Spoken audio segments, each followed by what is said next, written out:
بسم اللہ الرحمن الرحیم۔ السلام علیکم۔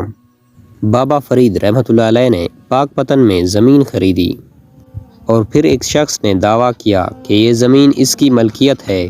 اس نے دیپال پور کے حکمران کے دربار میں اپنا مقدمہ درج کروایا۔ حاکم نے آپ کو پیغام بھیجا کہ اس معاملے میں کوئی واضح جواب دیں۔ اس نے جواب میں لکھا کہ آپ یہاں کے لوگوں سے تصدیق کر سکتے ہیں۔ حاکم نے جواباً لکھا کہ زمین کا کوئی کاغذ فراہم کرے۔ کاغذات کے بغیر معاملے کا حل ہونا مشکل ہے۔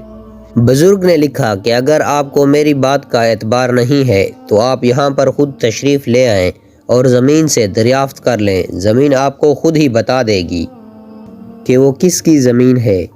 حاکم دیپال پور نے جب بابا فرید کا جواب پڑھ لیا تو بہت حیران ہوئے اور خود پاک پتن چلے آئے۔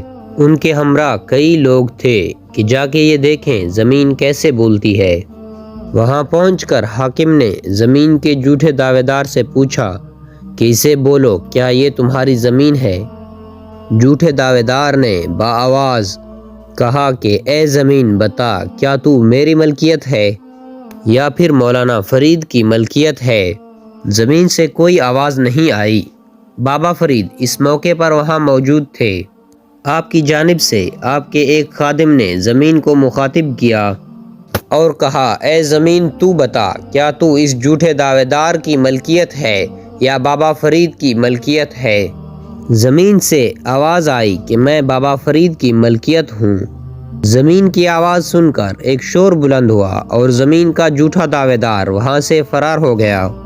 حاکم دیپال پور، جس نے بابا فرید کی زبان کا اعتبار نہیں کیا، وہ جب واپس دیپال پور کی طرف روانہ ہوا تو رستے میں اس کے گھوڑے کا پاؤں پھسلا اور وہ نیچے گرا۔ کہتے ہیں کہ اس کی گردن ٹوٹ گئی اور وہ وہیں پر مر گیا۔